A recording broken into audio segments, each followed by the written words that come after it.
This 4-year-old beggar girl is bleeding on the pavement after being pushed, but a millionaire gets out of a luxury car and something happens. Comment.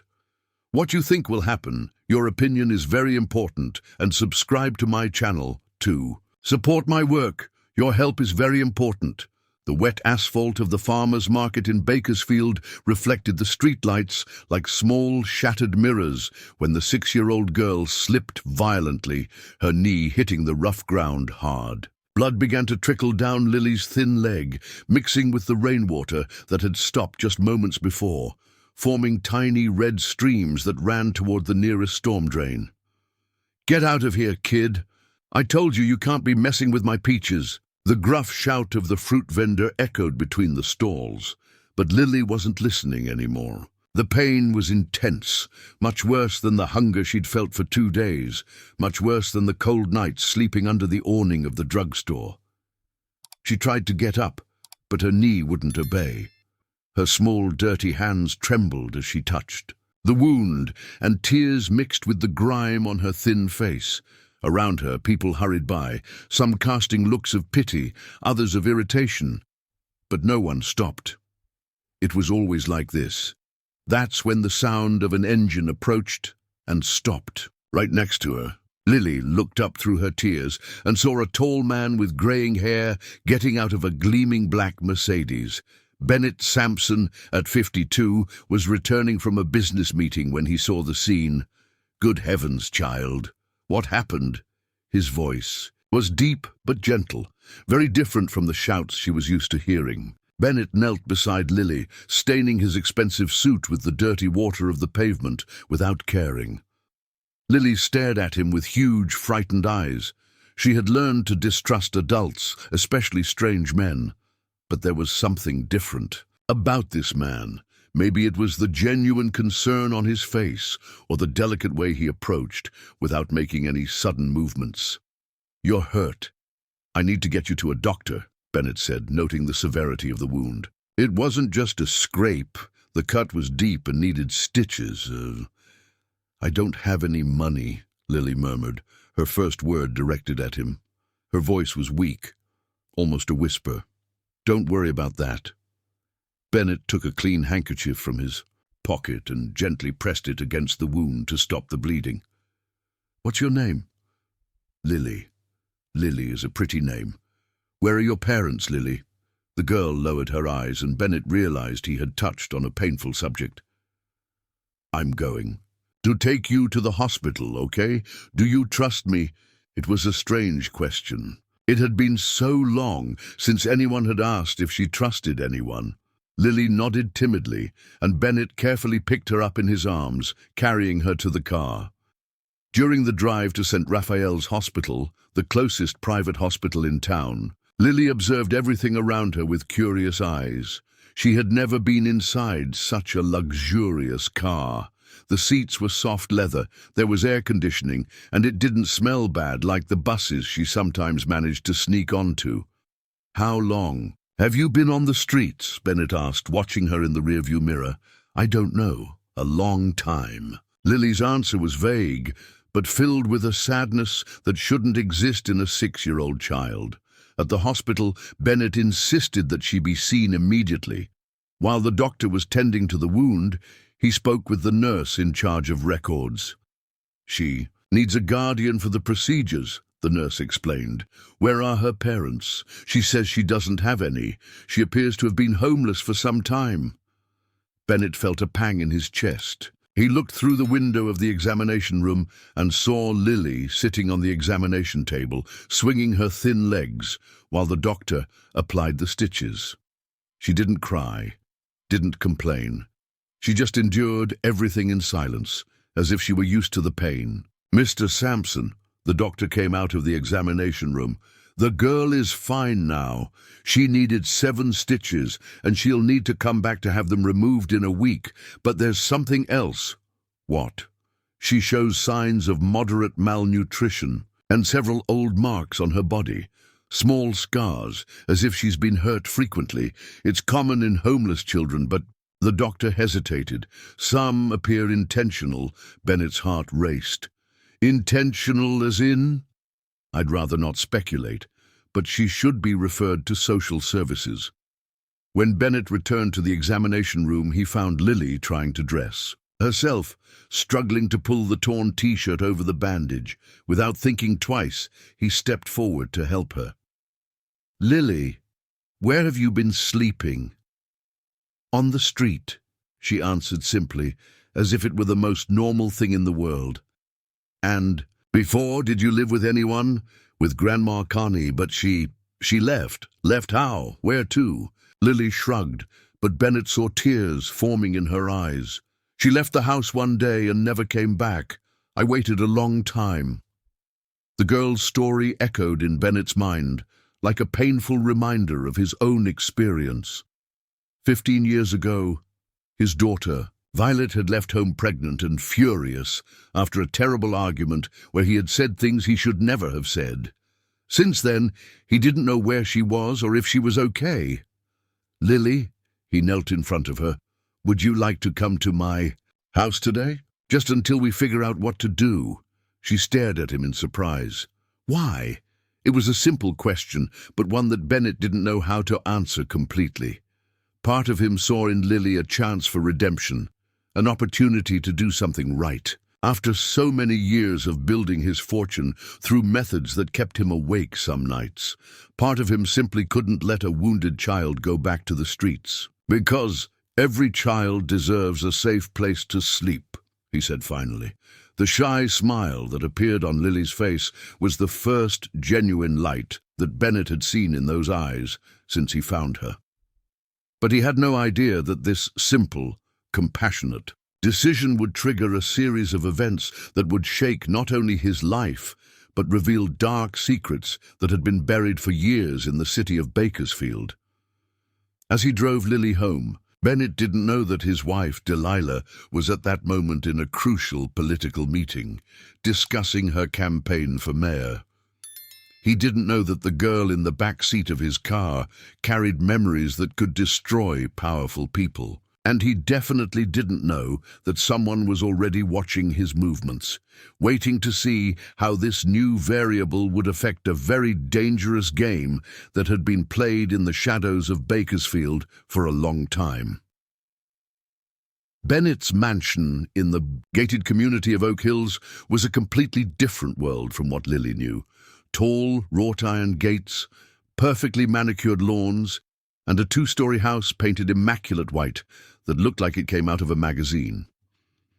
When the car passed through the electronic gate, she pressed her face against the window, watching everything with a mixture of awe and discomfort.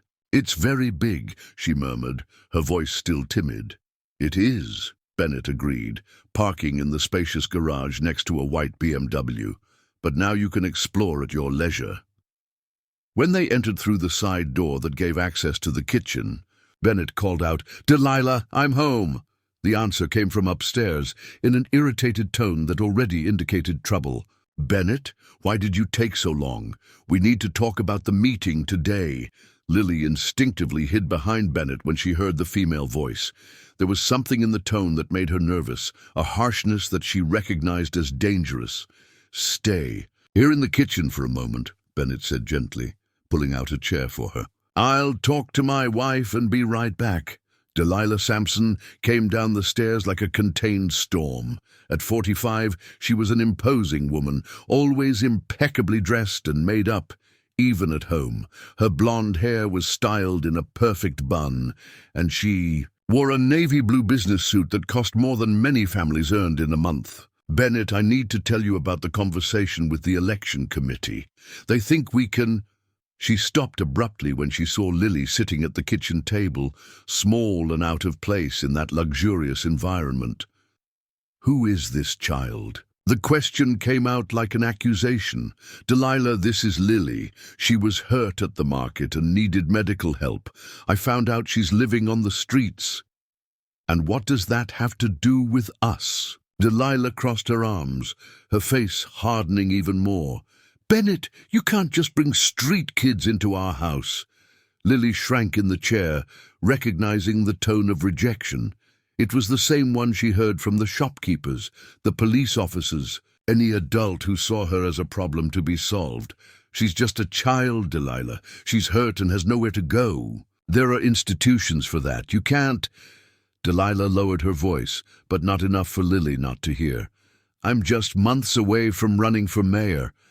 I can't have this kind of situation in the house. Situation. Bennett felt anger growing in his chest. She's a child, not a situation. Bennett, be realistic. Look at her. Delilah gestured toward Lily as if she were an object. Dirty, ragged, probably sick. We don't even know where she came from. What if she brings problems? What if someone from the press finds out? Lily lowered her head, tears threatening to fall again.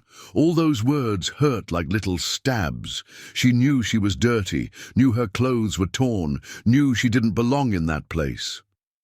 Enough! Bennett's voice echoed through the kitchen with an authority that made Delilah recoil. Lily is staying here at least tonight. Tomorrow we'll see what to do. This is insane, Bennett. You can't make these decisions alone. This is my house too. And it's my conscience too, he retorted. I'm not going to let a wounded child go back to the street. Delilah looked between her husband and the girl, calculating. After 15 years of marriage, she knew that expression on Bennett's face well. When he made a moral decision, it was almost impossible to change his mind. But she also knew how to play her cards. All right, she said with a forced smile, but only for today, and she needs a bath, several times. Bennett turned to Lily, who still kept her head down. Lily, would you like to take a hot bath and eat something? She nodded timidly, but couldn't get Delilah's words out of her mind. She knew she wasn't welcome there, knew she was seen as a burden. Maria Rodriguez, the family's housekeeper for 10 years, appeared in the kitchen at that moment. She was a 55-year-old Hispanic woman with a warm smile and hands always ready to help. When she saw Lily, her maternal heart immediately kicked in. "Oh my goodness, who is this child?" she asked. But her tone was completely different from Delilah's. It was full of genuine concern.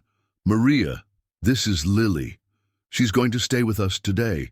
Can you help her with a bath and some clean clothes?" "Of course, my angel," Maria addressed.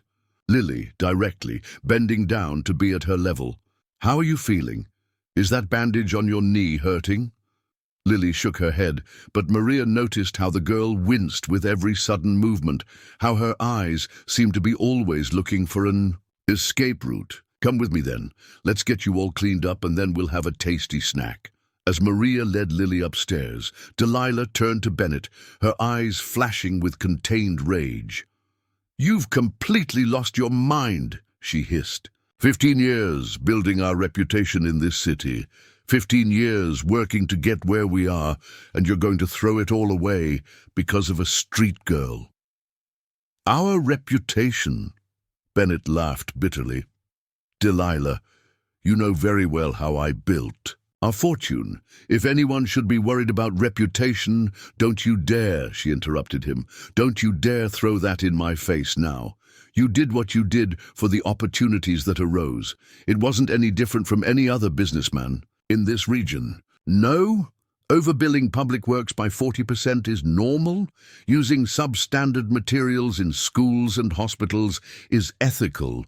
Delilah paled. They rarely spoke openly about the methods that Bennett had used to expand his businesses over the past 20 years. It was a tacit agreement. She didn't ask for details. He didn't tell. "What's done is done," she said coldly.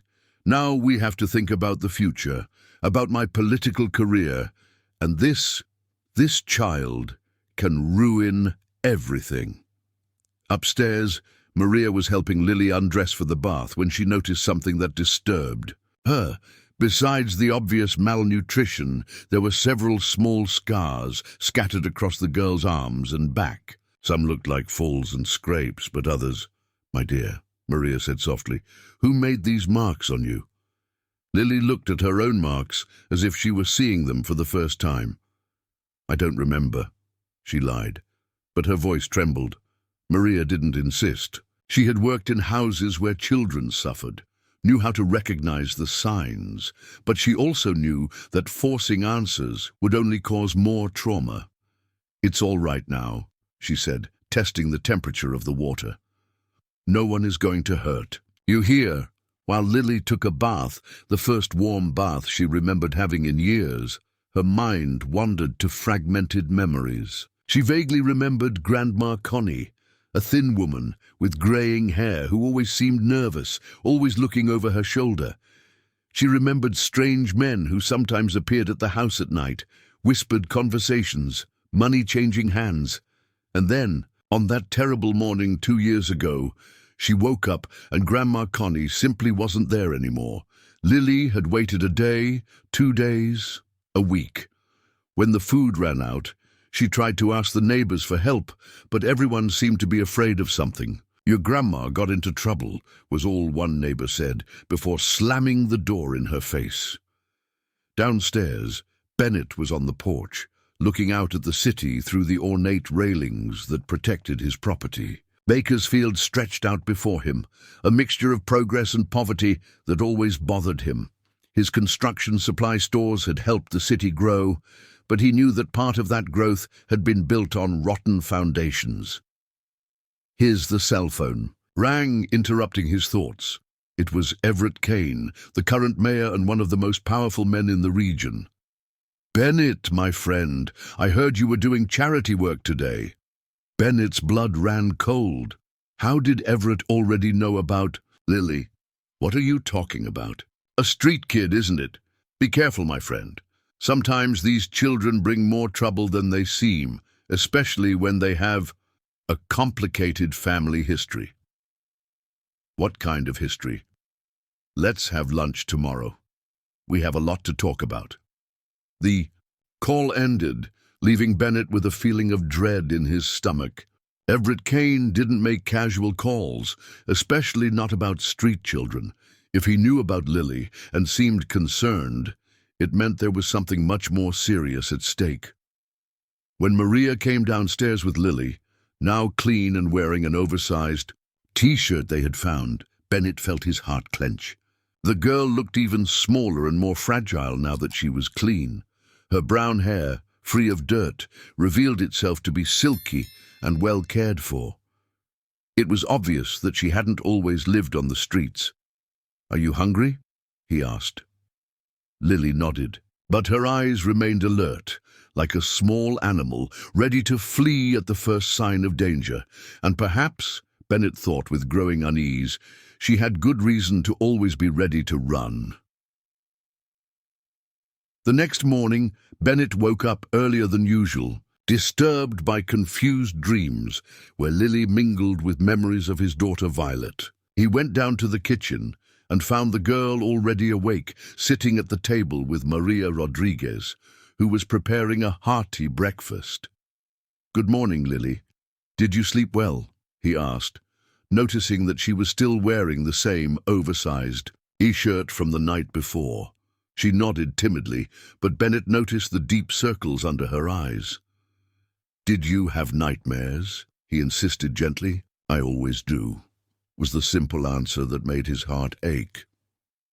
Delilah appeared in the kitchen already completely dressed for the day, wearing a red business suit and carrying a briefcase of documents.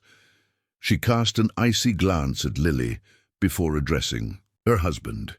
"Bennett, I need you to resolve this situation today. I have a meeting with potential campaign donors at 2 in the afternoon, and I can't afford to have distractions." "Distractions?" Maria Rodriguez couldn't hide her indignation. "You're talking about a child." "Maria, please, don't meddle in matters you don't understand," Delilah replied coldly. "This is a family decision." Lily shrank in the chair, feeling the tension in the air. She was used to being the cause of arguments between adults, always being seen as a problem to be solved. "Delilah, we already talked about this yesterday," Bennett said, but his voice carried less conviction than the night before. Everett's call had planted seeds of doubt in his mind. "Talked? You imposed a decision." Delilah slammed the briefcase on the counter. "Bennett, be rational. You don't know this girl. You don't know where she came from, what she might have gone through, what kind of problems she might bring.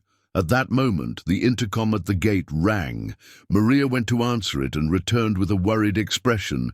"Mr. Sampson, there's a young woman outside who says she's from social services. She wants to talk about the girl." Delilah smiled with satisfaction. "See?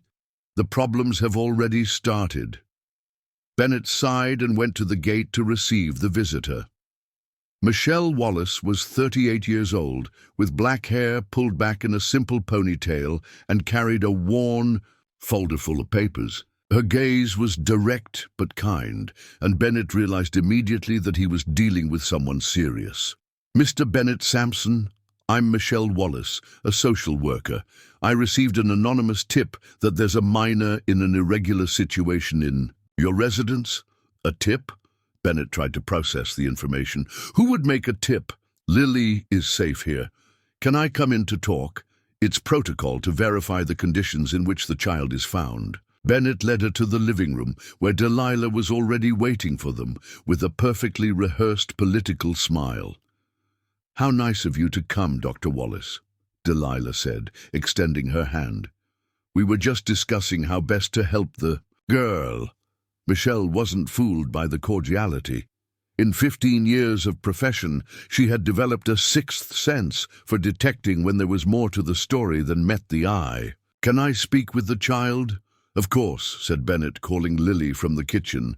When the girl appeared, still timid and partially hiding behind Bennett, Michelle immediately noticed several things: the inappropriate clothes, the defensive posture, but mainly the way Lily constantly looked at the exits. "Hi, Lily. My name is Michelle. Can I talk to you?" Lily looked at Bennett for approval before nodding. "Can you tell me your full name?" "Lily. Just Lily. And your parents, where are they?" "I don't have parents. I lived with Grandma Connie, but she left." Michelle made notes on her clipboard. "Connie as in, what's her last name?" Lily frowned, concentrating. "Connie Santos or Silva?" "I don't remember right." "And where did you live?" "On Farmers Market Street, in a small house with a blue gate." Michelle continued asking questions, and Bennett realized that Lily's answers were vague, inconsistent. Sometimes she contradicted herself. Other times she simply said she didn't remember. "Mr. Sampson, can I speak with you in private?" They went out to the porch, leaving Lily with Delilah, who immediately picked up the phone to make a call. "Mr. Sampson, I need to be direct with you. The information the girl is providing doesn't match our records." "How so?" "There's no record of a Connie Santos or Silva living on Farmers Market Street with a child named Lily. Furthermore, there's no birth certificate for any Lily in her age range in recent years." Bennett felt a chill in his stomach. "What does that mean?" "It means that either the girl is confused about her own information or someone created a false identity for her." "Why would someone do that?" "There are several possibilities, none of them good." Michelle closed her clipboard. "Mr. Sampson, I'm going to be honest. This child may be fleeing a very serious situation: trafficking, exploitation, or worse." "God, or..." Michelle hesitated. "She may have been kidnapped from her real family and raised with a false identity." Before Bennett could answer, they heard Delilah speaking loudly on the phone inside the house. "Yes, she's here. No, we don't know where she came from exactly. I understand. Yes, it can be today."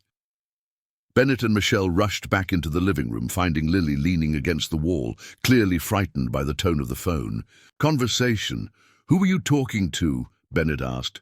"To the county shelter. They can pick up the girl later today," Delilah replied, as if it were the most obvious solution in the world. "Delilah." "What?" The social worker herself said there are irregularities.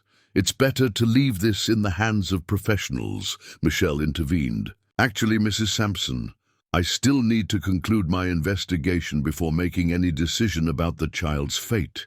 And the county shelter, well, it's not in the best condition at the moment." What kind of condition? Bennett asked. Overcrowding. Lack of resources, some employees under investigation. Michelle didn't finish the sentence, but the look she gave Lily said it all. At that moment, Bennett's cell phone rang. It was Everett Kane. "Bennett, did you forget our lunch? I'm waiting for you at Flavor Warehouse." Bennett looked at the clock. It was already past 2 in the afternoon. "Everett, a situation has come up here." "That's exactly what we need to talk about, my friend, and I suggest you come soon." The call ended with a tone that left no room for refusal. Bennett turned to Michelle. "Dr. Wallace, can you stay here a little longer? I need to resolve an urgent matter, but I don't want to leave Lily." "Of course. In fact, I'd like to ask her a few more questions, if possible." Delilah didn't try to hide her irritation.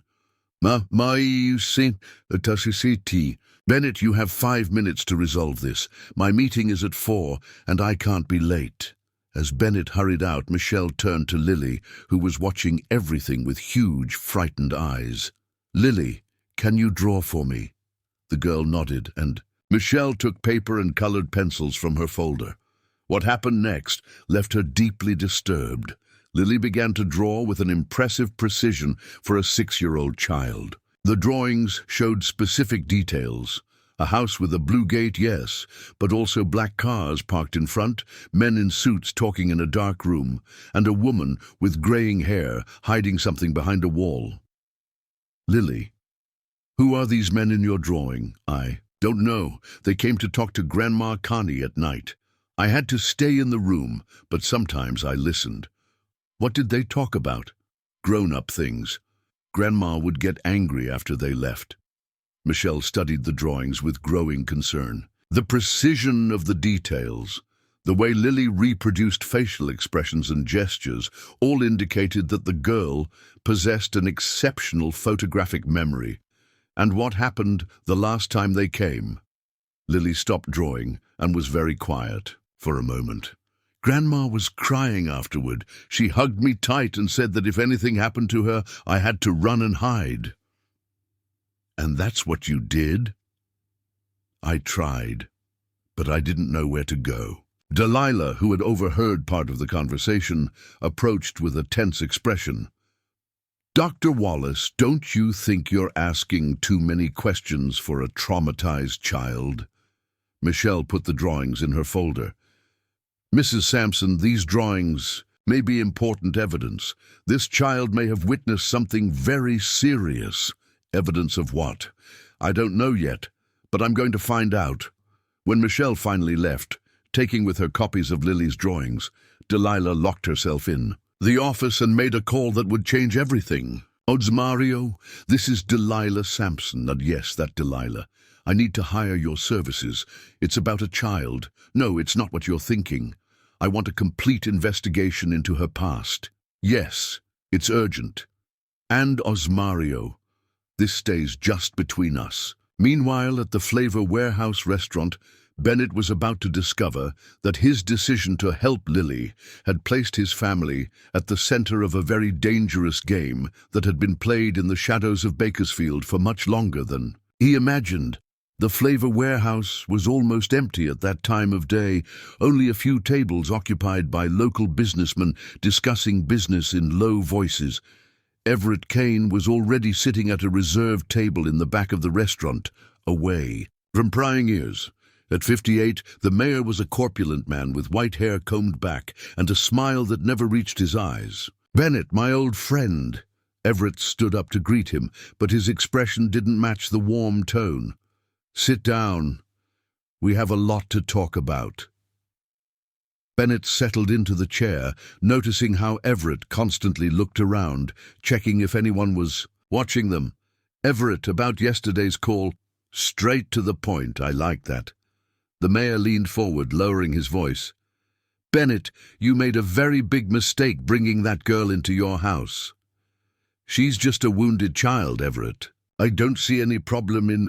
"Problem? My friend, you have no idea what that girl represents." Everett picked up a brown envelope that was next to his chair and placed it on the table. "Recognize this name? Connie Almeida?" Bennett frowned. "Lily said her grandma's name was Connie." But not Grandma Bennett.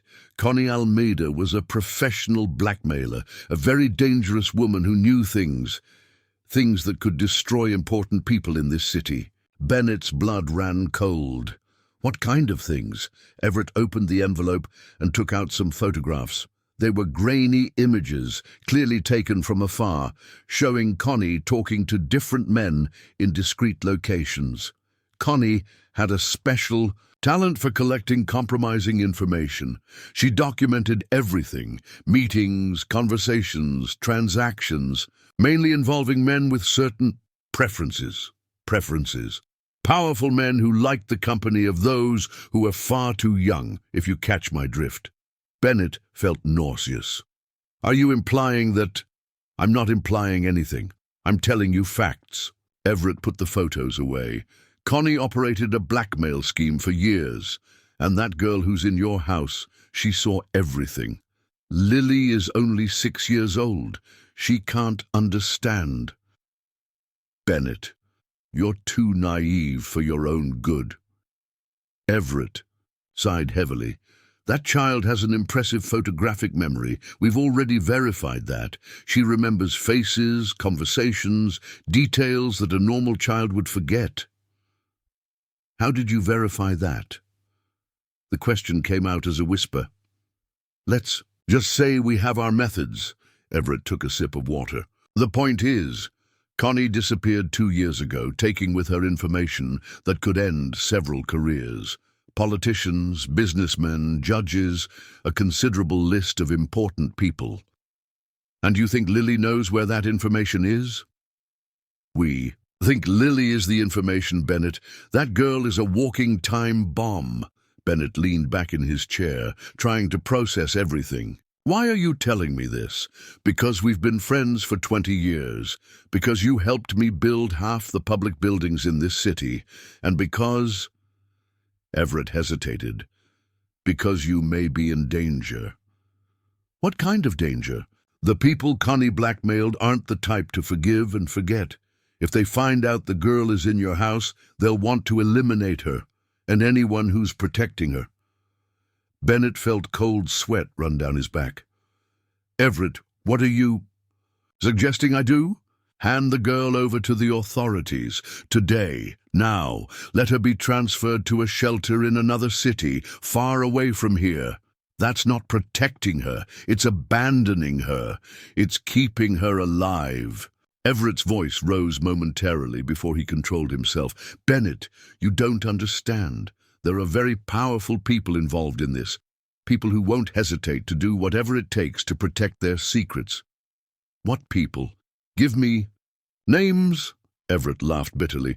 You think I'd be crazy enough to give names? Bennett, there are things in this town that are better left unknown. And you? Are you involved in this too? The silence that followed was revealing. Everett looked at his own hands, avoiding Bennett's gaze. We all have secrets, my friend. We've all done things, questionable things, to get where we are. Answer my question. Connie had photos of me with someone I shouldn't have been seeing, nothing illegal, but compromising for a married man who aspires to the governor's mansion. Bennett closed his eyes. 20 years of friendship, and only now was he discovering what kind of man Everett really was. Bennett, you have skeletons in your closet too. Your overpriced construction projects, the substandard materials you used in schools and hospitals. You think that went unnoticed? What do you mean? Connie knew about your practices too.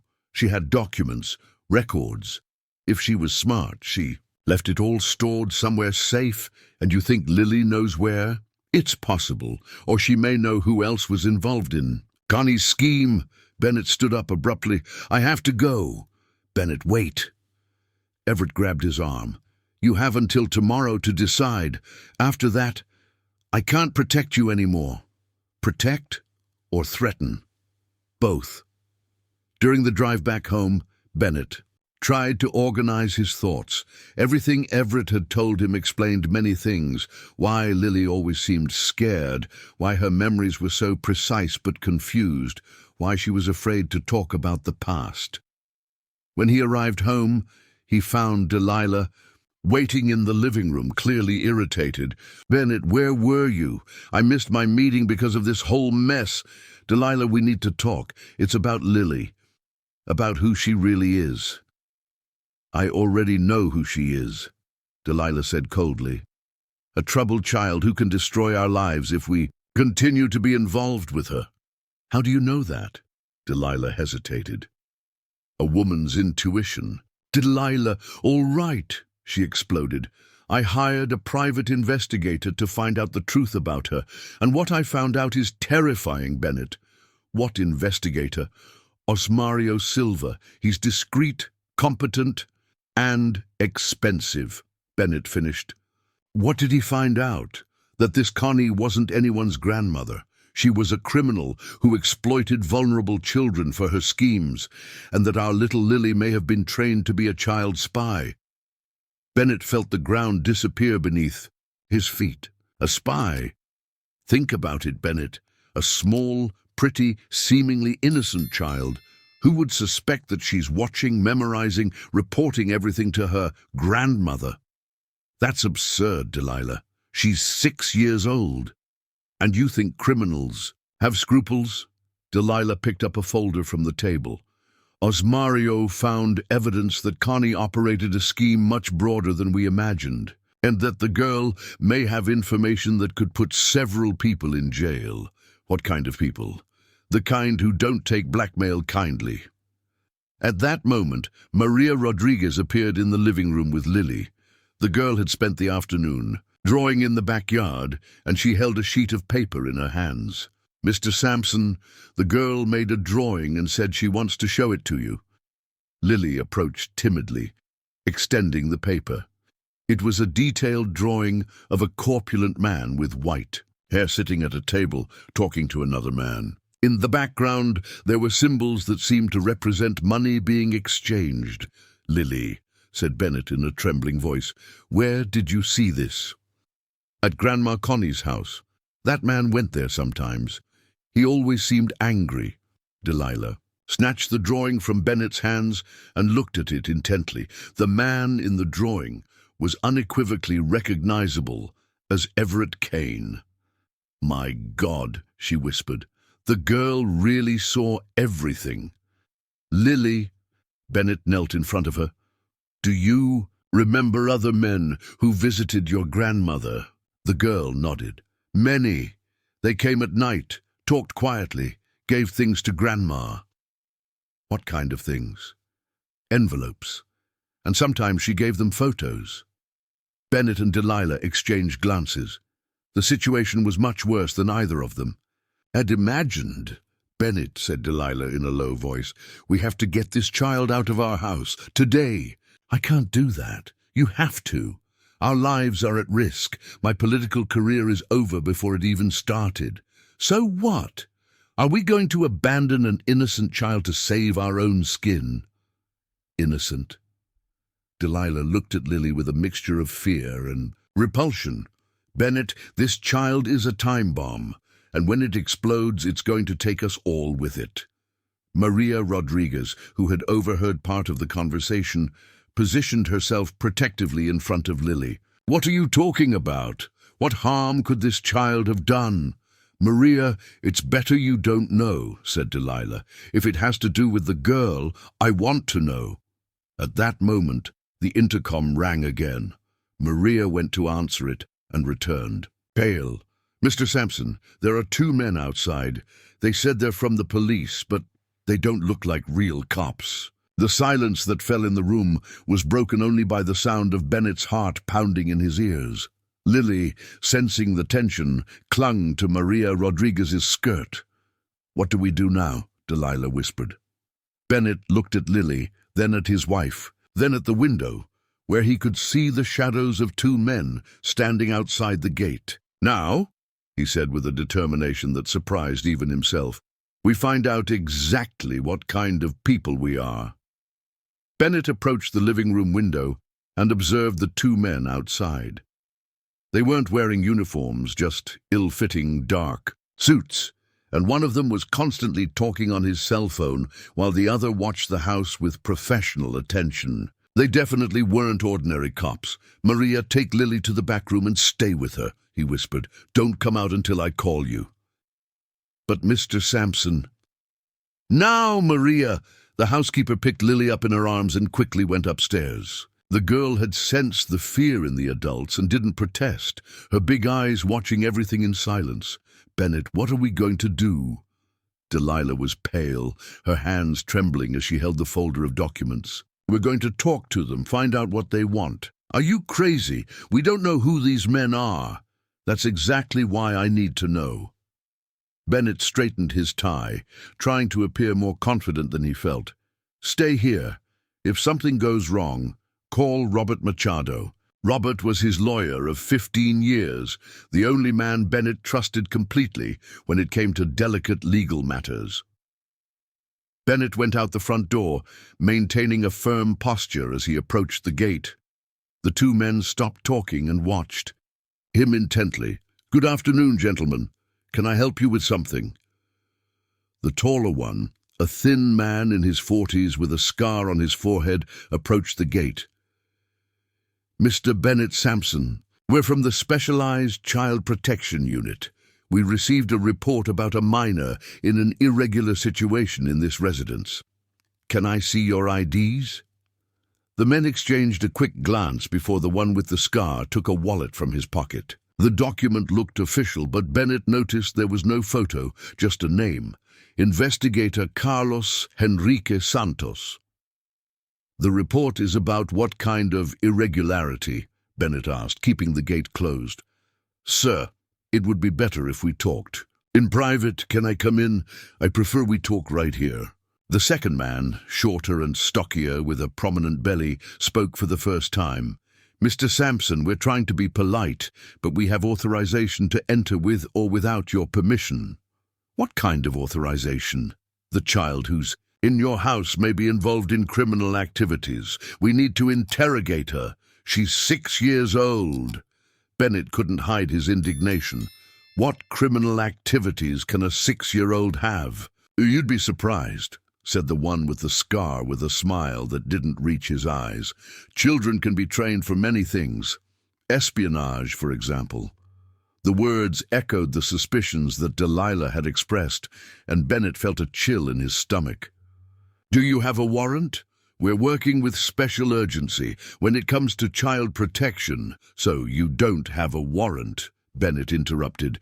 "Gentlemen, I suggest you come back with the appropriate documentation." The stocky man took a step forward, and Bennett could see that there was something bulky under his jacket, probably a gun. "Mr. Bennett, you're hindering an official investigation. That can be interpreted as obstruction of justice. And you're trying to enter private property without a warrant. That can be interpreted as trespassing." At that moment, a familiar car turned the corner. It was Robert Machado's black BMW. Delilah had called him as soon as Bennett left the house. Robert was a 45-year-old man, bald, short, but with an imposing presence that came from decades of dealing with complex legal situations. He parked in front of the house and got out with a briefcase in his hand. "Good afternoon. I'm Robert Machado, attorney for Mr. Bennett. Can I ask what the nature of this visit is?" The two men seemed less confident with the arrival of the lawyer. The one with the scar put away his ID quickly. "Routine matters involving a minor," he said evasively. "Could you specify?" "And I'd like to see your IDs and the warrant for this approach." "We don't have a warrant yet, but—" "Then you don't have authorization to be here," Robert cut him off firmly. "I suggest you leave immediately, or I'll have to consider this harassment and intimidation." The two men exchanged glances again. The stocky one muttered something in his partner's ear before addressing the lawyer. "Dr. Machado, you don't understand the gravity of the situation. The child who's in this house may have vital information about criminal activities." "What kind of activities?" "That's confidential." "Then there's nothing more to discuss. Have a good day." Robert made a move to enter Bennett's property, but the man with the scar held the gate.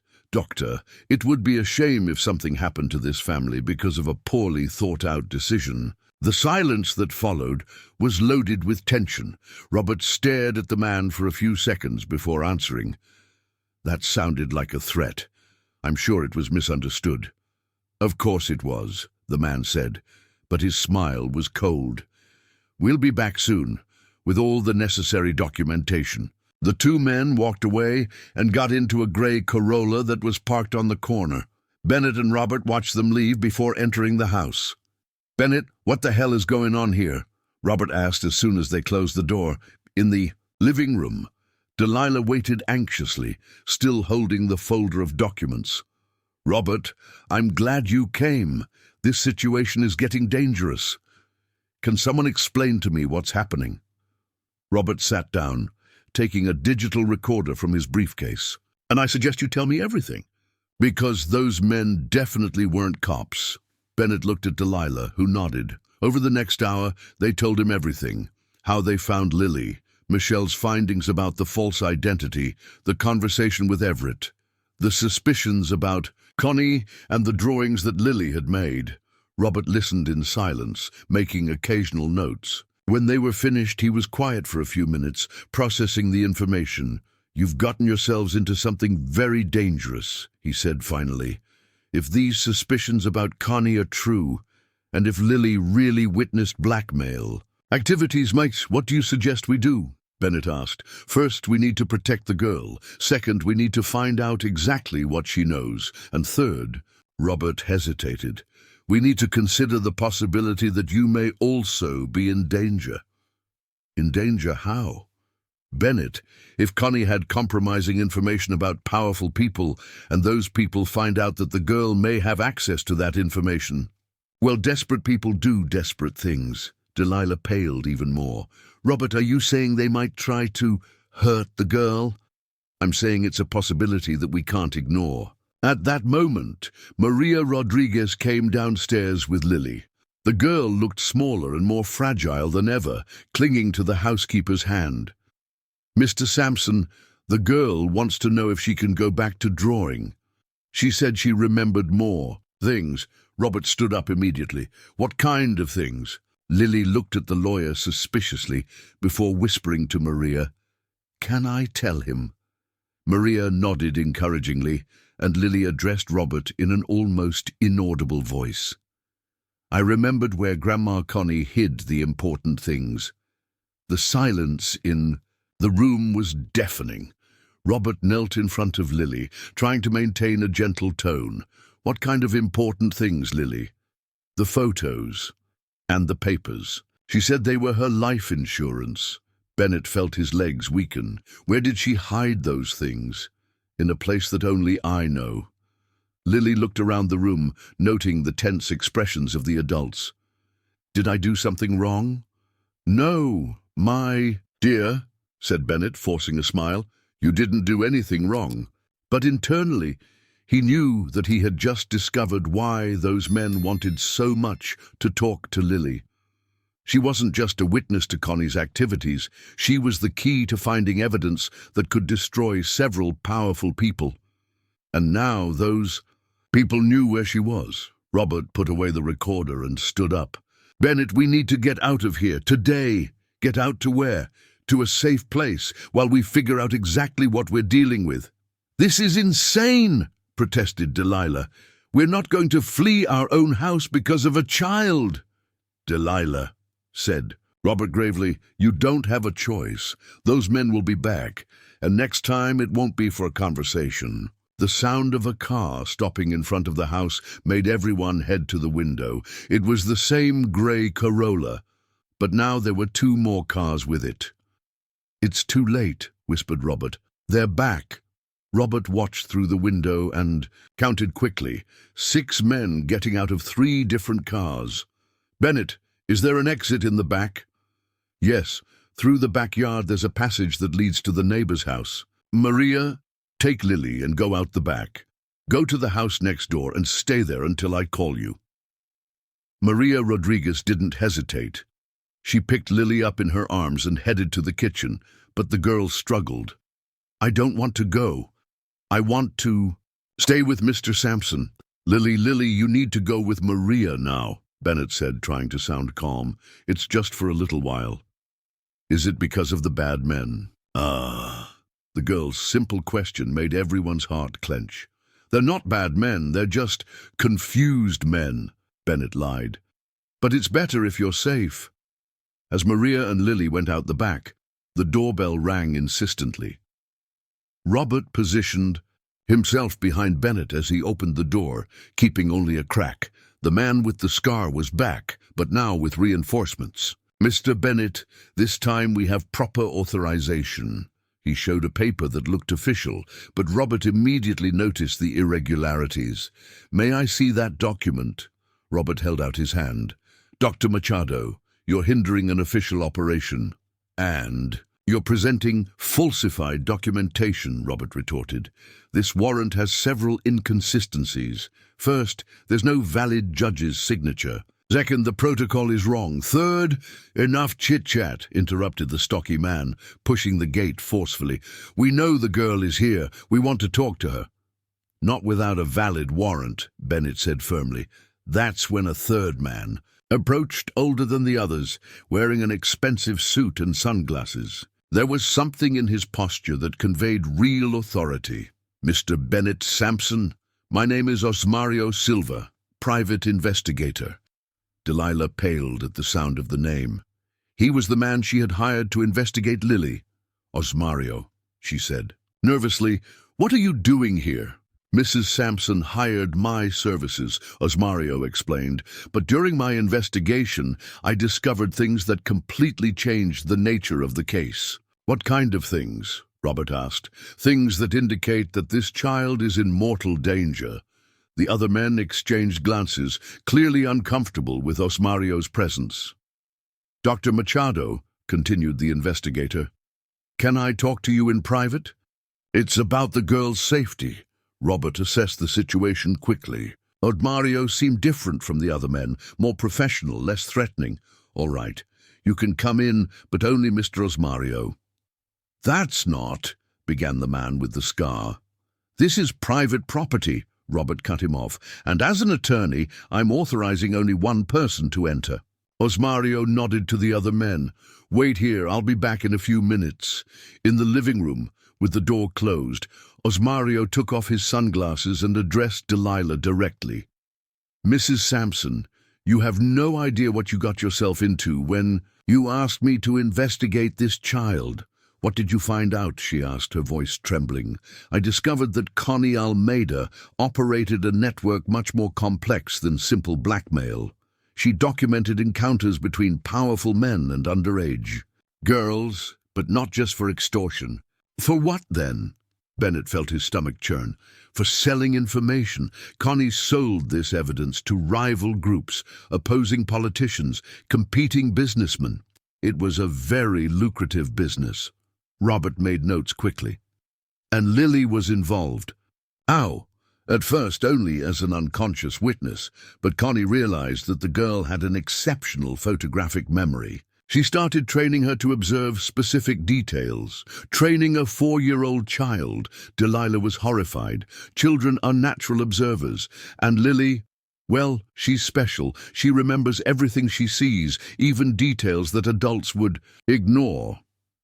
Where did Connie get access to these situations? Bennett asked, though he dreaded the answer. She worked with a network of people. Drivers, security guards, housekeepers, people who had access to the locations where the encounters took place. And what happened to Connie? Osmario was quiet for a moment.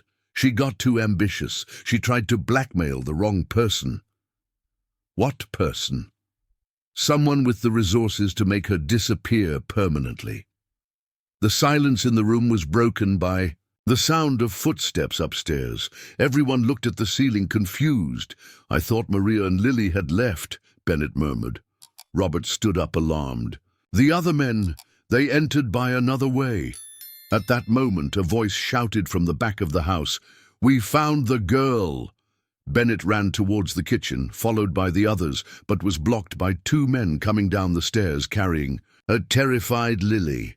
Let her go, Bennett shouted. "The girl is coming with us," said the man with the scar. "We need to ask her some questions." "Where's Maria?" Delilah asked desperately. "The housekeeper is fine. We just discouraged her from interfering." Lily was crying silently, her big eyes searching for Bennett. "Please don't let them take me," she sobbed. Robert tried to intervene. "You don't have legal authorization to take this child." "We have all the necessary authorization," replied the stocky man, showing a gun discreetly. "This is a matter of national security." "National security?" Osmario spoke up. "You're not even federal agents." "And you shouldn't be here," replied the one with the scar. "This doesn't concern your private investigation." "Actually, it does." Osmario took a digital recorder from his pocket. "Because I recorded our entire conversation for the last 15 minutes. The men looked at each other nervously. "And I also recorded," Osmario continued, "the instructions I received this morning on how to eliminate any evidence related to the Connie Almeida case." "What instructions?" Robert asked. "Instructions to get rid of a child who knows too much." Bennett felt the world spin. "You were hired to kill Lily." "I was hired to solve the problem definitively," Osmario confirmed. "But when I met the girl during my investigation, well, I found out that I have limits." "Osmario," said the man with the scar in a threatening tone, "you're making a very serious mistake." "The serious mistake was accepting this job," retorted the investigator. "This child is innocent. She didn't choose to be in this situation. She's a threat to the security of important people. She's a traumatized 6-year-old. The discussion was interrupted when Lily managed to break free from the arms of the man holding her and ran to Bennett. "Don't let them take me," she begged, clinging to his leg. "I can show you where Grandma Connie's things are, but I don't want to leave." The silence that followed was loaded with tension. All the men looked at Lily with renewed interest. "What things?" asked the one with the scar. "The photos and the papers that she hid. I know where they all are." Bennett realized the terrible mistake the girl had made. In trying to protect herself, she had revealed exactly what those men wanted to know. "Lily," he said gently, "you don't need to tell anyone that now. But I want to help," she said, looking around confused. "Grandma always said that the important things were safe, that one day someone good would come to get them. And that someone good is us," lied the stocky man, reaching out to her. Lily recoiled, tightening her hug around Bennett. "No, you're not good. You're scary." That's when something unexpected happened. Outside the house, several sirens began to blare, approaching quickly. "Police!" someone shouted from outside.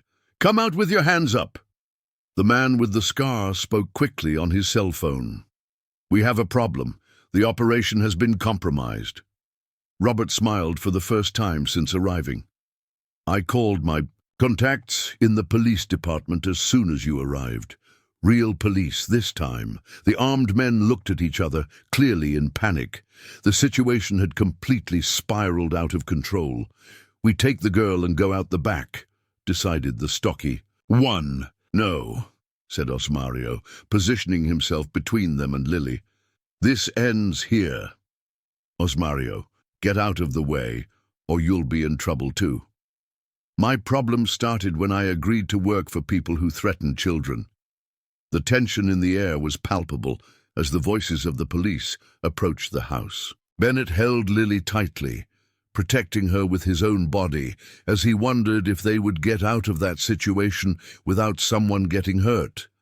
And mainly, if even with the arrival of the real police, they would really be safe, or if it had just started a much larger and more dangerous war. The police entered the house with guns drawn, led by Detective Carmen Oliveira, a 42-year-old woman known for her integrity in a city where corruption was endemic. She quickly assessed the situation. Clearly terrified civilians, armed men without proper identification, and a small child trembling with fear. "Guns on the ground now!" she ordered. The men with the scar hesitated, looking at each other. The Stocky one murmured something on his cell phone before putting it away. Detective Oliveira, he said, forcing a smile. There's a misunderstanding here. We're federal agents on a special operation. Federal agents who can't present proper documentation. Carmen had done her own verification before arriving. We checked your alleged credentials. There are no records of authorized federal operation in this city. Robert approached the detective. Carmen, these men were trying to kidnap the child. We have recordings of everything. Kidnap? The man with the scar laughed nervously. We were simply trying to protect a minor at risk. Protect by pointing guns at her. Osmario spoke up, taking out his own recorder. I have here evidence of direct threats against this child's life. Carmen signaled to her subordinates to surround the armed men. Mr. Bennett, can you explain to me how this situation started? During the next 20 minutes, Bennett told the whole story, from finding Lily at the farmer's market to the discoveries about Connie and the threats they had been receiving. Carmen listened attentively, making notes on a tablet. And this child, she looked at Lily, who was still clinging to Bennett. She really witnessed criminal activities? According to her, yes, confirmed Robert. But she's a traumatized 6-year-old. Any interrogation should be done with extreme care. I agree completely. Carmen knelt in front of Lily, speaking softly. Hi, Lily. I'm Detective Carmen. Are you feeling safe now? Lily nodded timidly, but didn't let go of Bennett. Did these men scare you? A lot, Lily whispered. They wanted to take me away from Mr. Sampson. No one is going to take you away if you don't want to go, Carmen promised. But I need to ask you a few questions about your grandma Connie. Can you talk to me? Lily looked at Bennett, who nodded encouragingly. You can trust Detective Carmen. Meanwhile, the armed men were handcuffed and taken to the police station. The one with the scar shouted to Bennett before being put in the patrol car. This isn't over. There are very powerful people involved. Carmen ignored the threat and focused on Lily. Lily, you said you know where your grandmother hid important things. Can you tell me about that? Grandma had a special box, said Lily, her voice getting firmer as she realized she was among people who really wanted to protect her. She kept the photos of the bad men there. Where is this box? In the old house, under the floorboards in the room where I slept. Carmen exchanged a meaningful glance with Robert. Lily, do you remember the address of that house? The girl closed, her eyes concentrating. Cruzeiro Street, number 127. The house has a blue gate and a mango tree in the backyard. Impressive memory, murmured Carmen.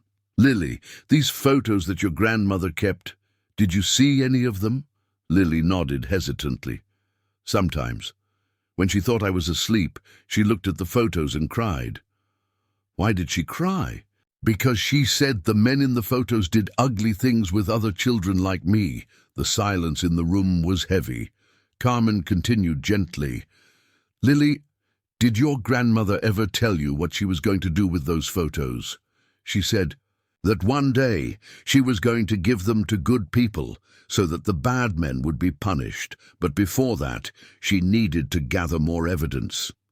More evidence like what? She taught me to pay attention to details. Color of clothes, what time it was, what cars were on the street. She said I had a special gift for remembering everything. Carmen turned to Bennett. Mr. Bennett, I need you and your family to come with us to the police station. For your own safety. For how long? Asked Delilah, who had been quiet throughout the situation. Until we find out exactly who is behind this attempted kidnapping. At that moment, Carmen's cell phone rang. It was the police chief. Carmen, where are you? His voice sounded tense. At the Sampsons' house, dealing with an attempted kidnapping. Of a minor. Carmen, you need to release those men immediately. What do you mean, Doctor? Carmen moved away from the group to speak. I received calls from Washington. These men are on an authorized federal operation. Doctor, I checked. There's no record of a federal operation. The records have been classified. Release the men now and file the case.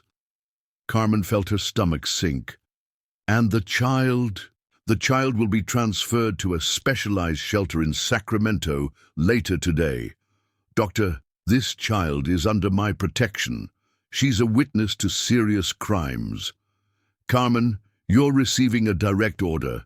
Comply with it or face disciplinary consequences. The call ended, leaving Carmen looking at the phone with an expression of disbelief. She returned to the room where everyone was watching her expectantly. There has been a change of plans, she said carefully. I received orders to reclassify this case. Robert stood up immediately. Carmen, what's going on? Apparently there was a federal operation in progress that I wasn't aware of. That's a lie, exploded Osmario. I was hired to eliminate evidence. This is a pure and simple cover-up. Osmario, can you prove that? I can. He took another recorder from his pocket. I have here the conversation where I received the instructions, including the name of who hired me. Carmen hesitated. She was being forced to choose between following superior orders or doing what she knew was right. Who hired you? She asked. Someone very close to Mayor Everett Kane. Bennett remembered the conversation at the restaurant. Carmen, Everett contacted me yesterday. He knew about Lily. He knew about Connie. He said that there were powerful people involved. What people? He wouldn't give names, but Bennett hesitated, looking at Lily. But he said that everyone in the city had secrets. Carmen inside too, but Connie must have been very careful, Carmen explained. She changed Isabella's appearance, created a completely new identity. At that moment, Lily ran into the room, chasing a butterfly that had managed to enter through the window. When she saw the strangers, she stopped immediately, hiding behind Bennett. Amanda covered her mouth with her hands, tears streaming down her face. It's her. My God, it's my Isabella. She's grown so much, murmured Richard, trying to approach. Lily recoiled even further, clinging to Bennett's leg. Daddy Bennett. Who are these people? The word daddy hit Amanda like a knife, her face contorted, in pain as she realized that her daughter called another man father. Lily, said Bennett gently, kneeling to be at her level. These people, they say you're their daughter. Their daughter, Lily frowned. But I'm your daughter. You're my daughter of the heart, explained Bennett, struggling to keep his voice steady. But before you came to live with me, you had other parents. I don't remember, said Lily, looking suspiciously at Amanda and Richard. Amanda knelt down and took a photo from her purse. Isabella, my dear, do you remember this photo? It was an image of the family. Amanda, Richard, and a small 2-year-old, a girl who was unequivocally Lily. They were in a park, smiling, clearly happy. Lily took the photo and studied it carefully. Her photographic memory processed every detail, but didn't bring back any emotional memories. This girl looks like me, she said finally, but I don't remember these parents. You were very little when you got lost, said Richard, his voice breaking. But we never forgot you. We never stopped loving you. But I already have a mommy and daddy, protested Lily, looking at Bennett and Maria. I don't need others. The silence that followed was devastating. Amanda cried silently. Richard clenched his fists, trying to control himself, and Bennett felt as if he were being torn apart from the inside. Carmen tried to mediate the situation. Lily, how about you talk for a while? No pressure, just getting to know each other? I don't want to, said Lily, firmly. I want to stay with Daddy Bennett. Isabella, Amanda tried again, you liked to draw a lot when you were little. You drew butterflies and flowers. Lily's eyes lit up for a moment. I like to draw, but I draw birds. Can you show me your drawings? Lily hesitated, looking at Bennett for approval. He nodded, although every fiber of his being screamed to grab her and run. During the next hour, Lily showed her drawings to Amanda and Richard, talked about her life with Bennett and Maria, told about the nightmares, and about how she felt safe in her new family. The biological parents listened to everything with a mixture of gratitude and pain. "You took very good care of her," said Amanda to Bennett. "Thank you for saving our daughter." "She saved me," Bennett replied honestly. "How so?" "I was living an empty life, focused only on money and appearances. Lily taught me what really matters." Richard approached. "Mr. Bennett, I understand that you've created a bond, but she's our daughter. We have legal rights." "I know," said Bennett, although the words were hard to get out. "But what do you intend to do?" "Take her home, obviously. She belongs with us. What if she doesn't want to go? She's a child. She can't make that kind of decision." Carmen intervened. "Actually, the child's opinion is considered in cases like this, especially when she has gone through trauma and created new bonds." "Are you suggesting that we leave our daughter with strangers?" Amanda was getting agitated. "I'm suggesting that we do what's best for her," Carmen replied firmly. At that moment, Lily approached Amanda with one of her drawings. "This is my family," she said, showing the paper. The drawing showed 3 figures, Bennett, Maria, and herself, all smiling in front of a yellow house. "And this is us when you were little," said Amanda, showing another photo, a family of 3 smiling. Lily compared the 2 images for a long time. Finally, she looked at Amanda with her big, serious eyes. "You seem like good people," she said, "but I don't remember you, and I'm afraid of people I don't know." "But we're your real parents," insisted Richard. "Daddy Bennett is my real father too," Lily replied. "He saved me from the bad men." The discussion was interrupted when Maria Rodriguez entered the room with a determined expression. "Excuse me," she said, "but can I give my opinion?" "Of course, Maria," said Carmen. "This child has gone through traumas that you can't even imagine. She has nightmares every night, wakes up screaming, is afraid of any strange noise. It took months for her to trust us. Do you want to tear her away from this stability and throw her into another unknown environment?"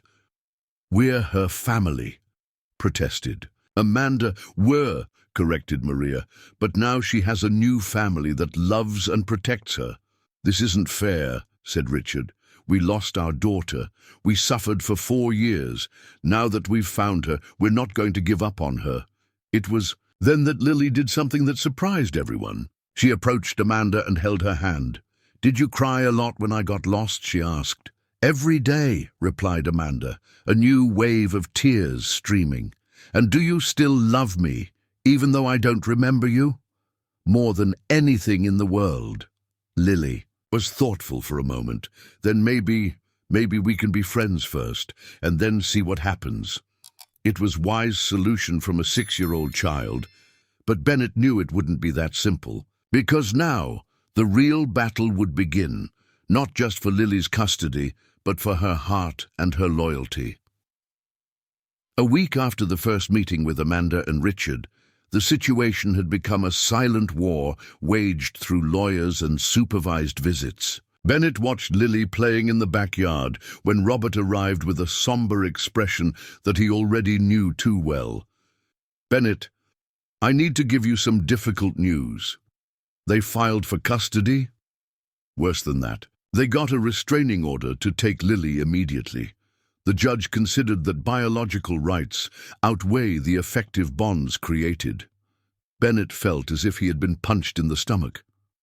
"When?" "This afternoon. Amanda and Richard are coming. To get her at 3 o'clock. This can't be happening." Bennett ran his hands over his face. "Robert, she doesn't even know them properly yet. During the visit she's tense, scared, I know. I tried to argue that, but the judge was inflexible. He said that the longer it goes on, the harder it gets for the child to readjust to the biological family." Maria Rodriguez, who had overheard the conversation from the kitchen, appeared in the room with tears in her eyes. "Mr. Bennett, how are we going to tell her?" At that moment, as if sensing that something was wrong, Lily ran through the door. "Daddy Bennett, why is everyone sad?"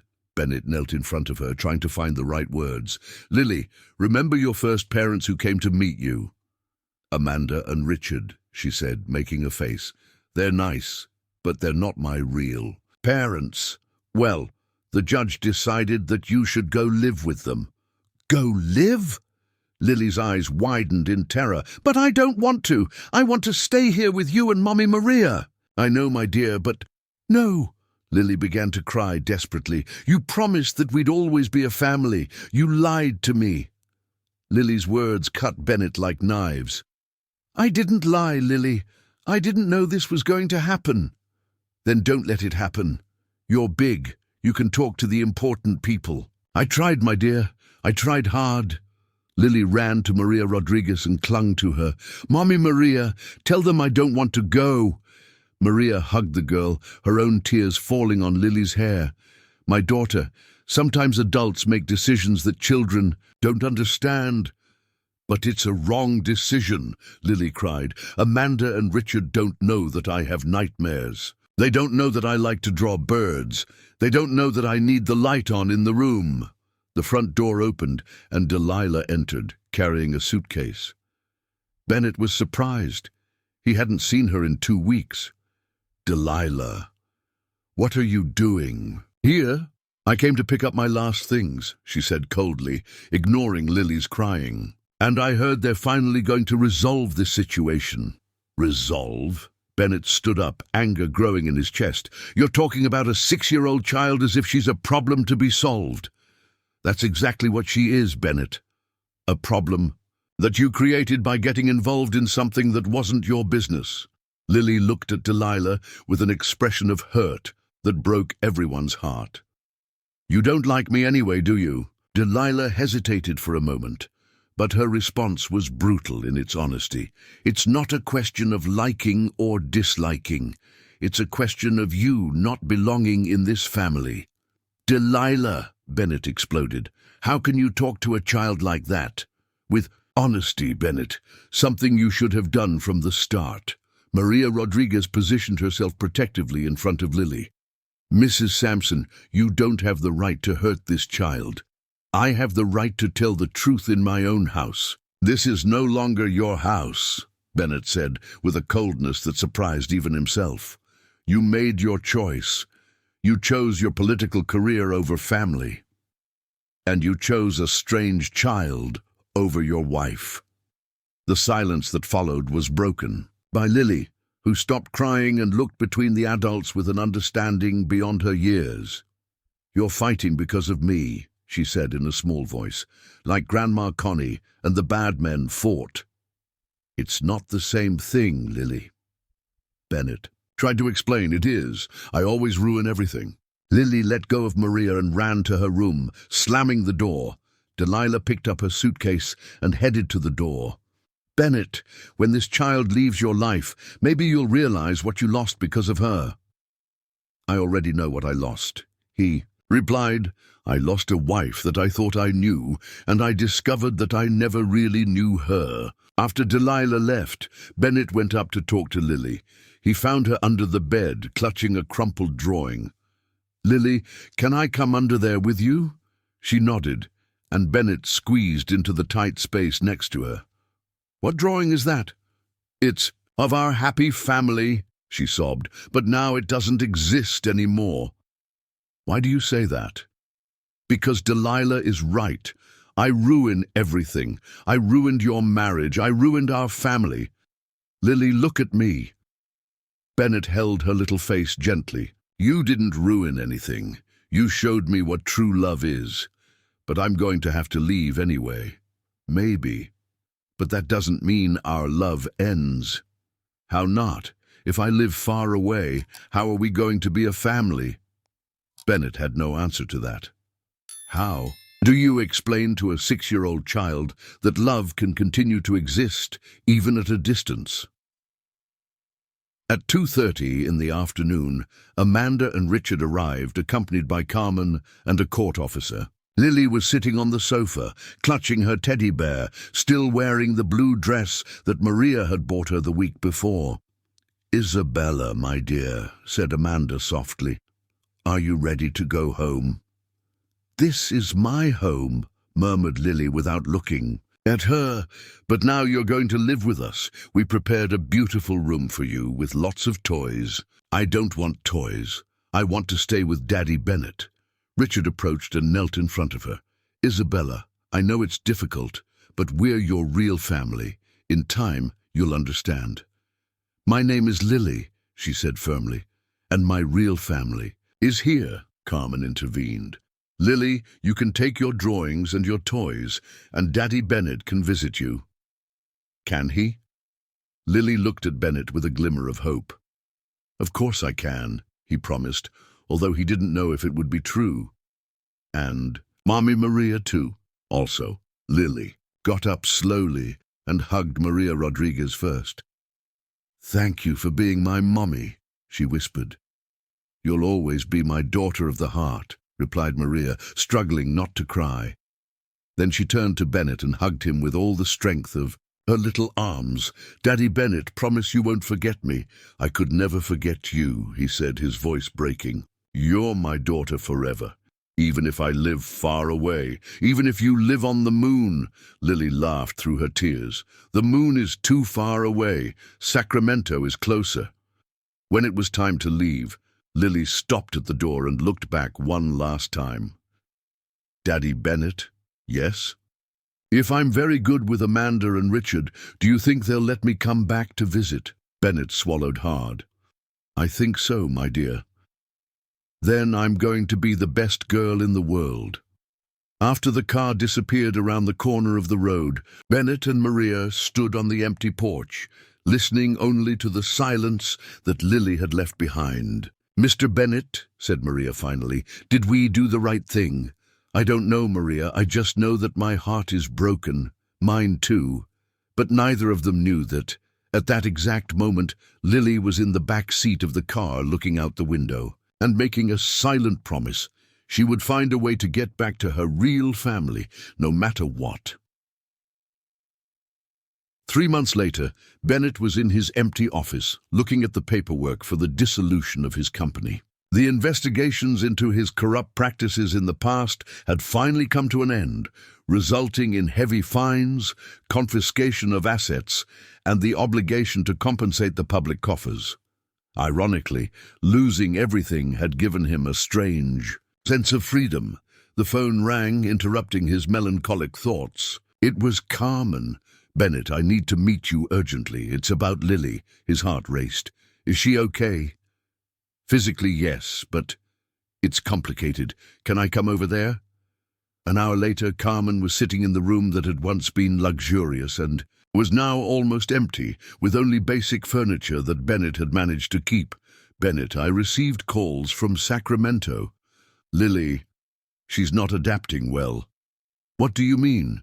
"She has constant crises, nightmares worse than before, refuses to eat. Amanda and Richard are desperate." "And what are they doing to help her?" Carmen hesitated. "They took her to several psychologists, but she refuses to talk to anyone.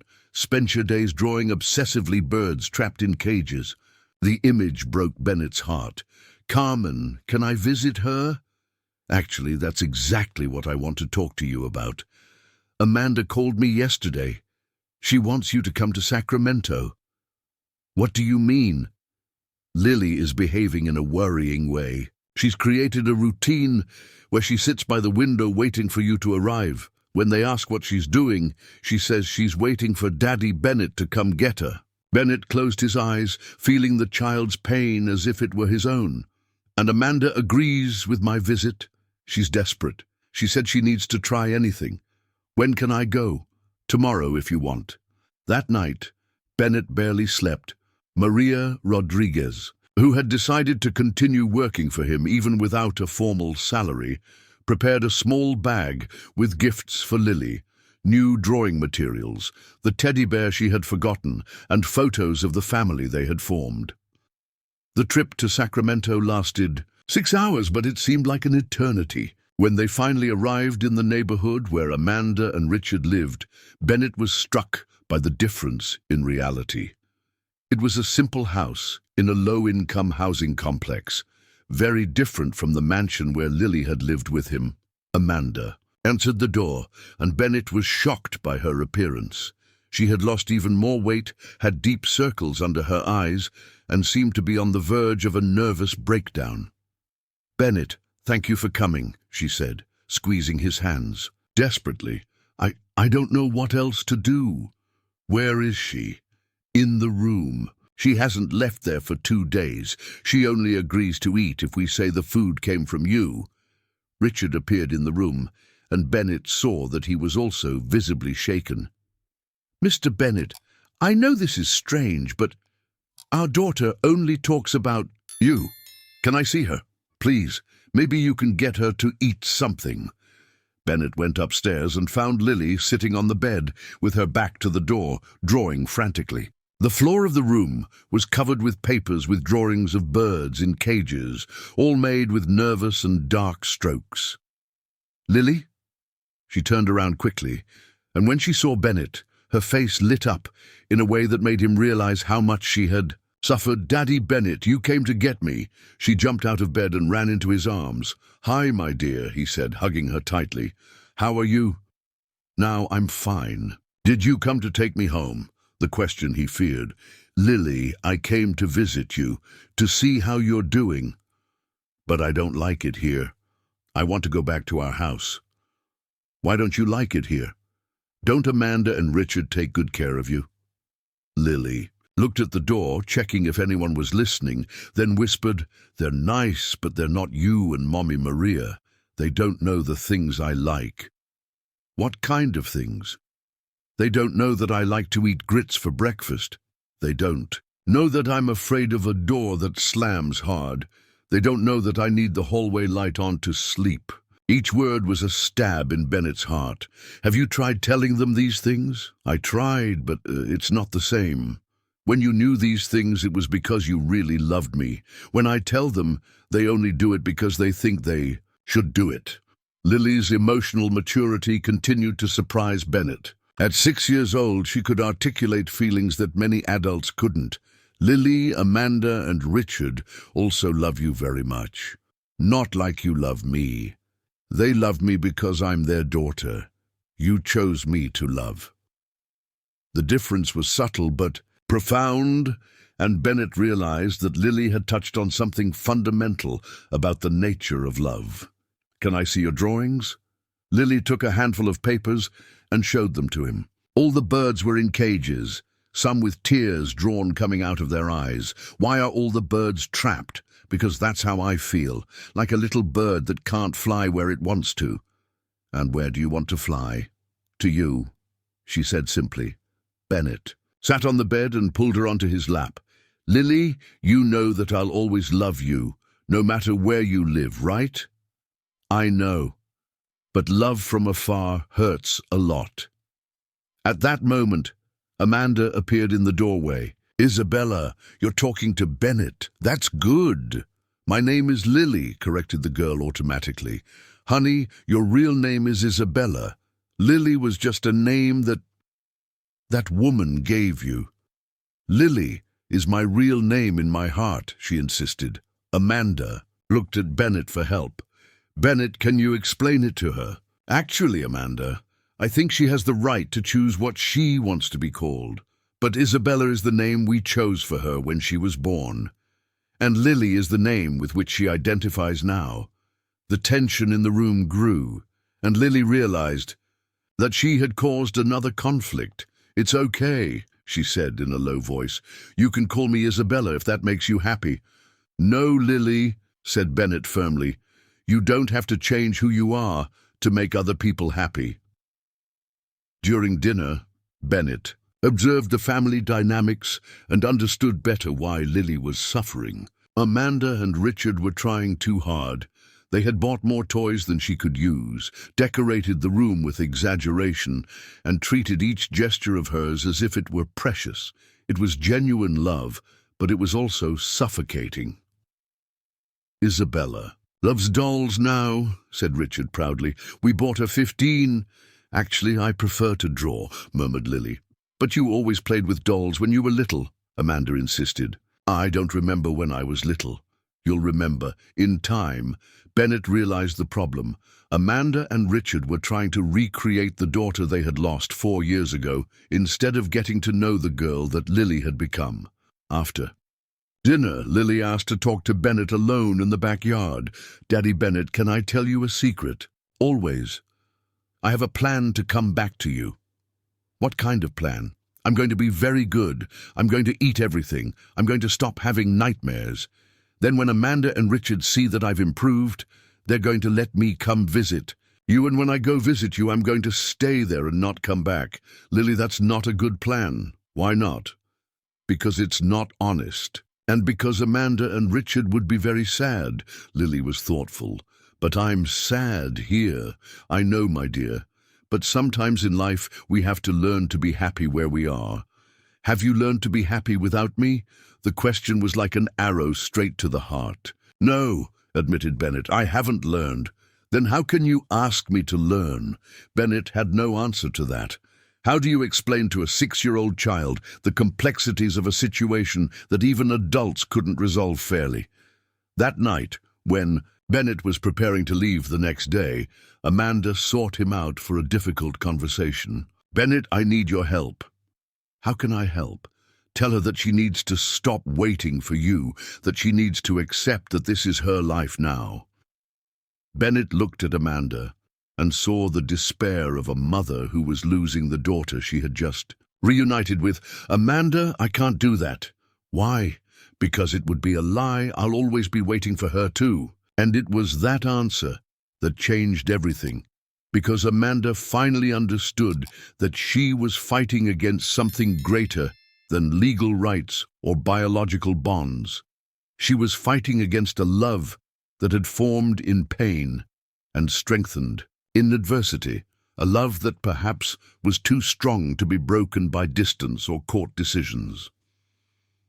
2 weeks after Bennett's visit to Sacramento, Amanda made a decision that surprised everyone, including herself.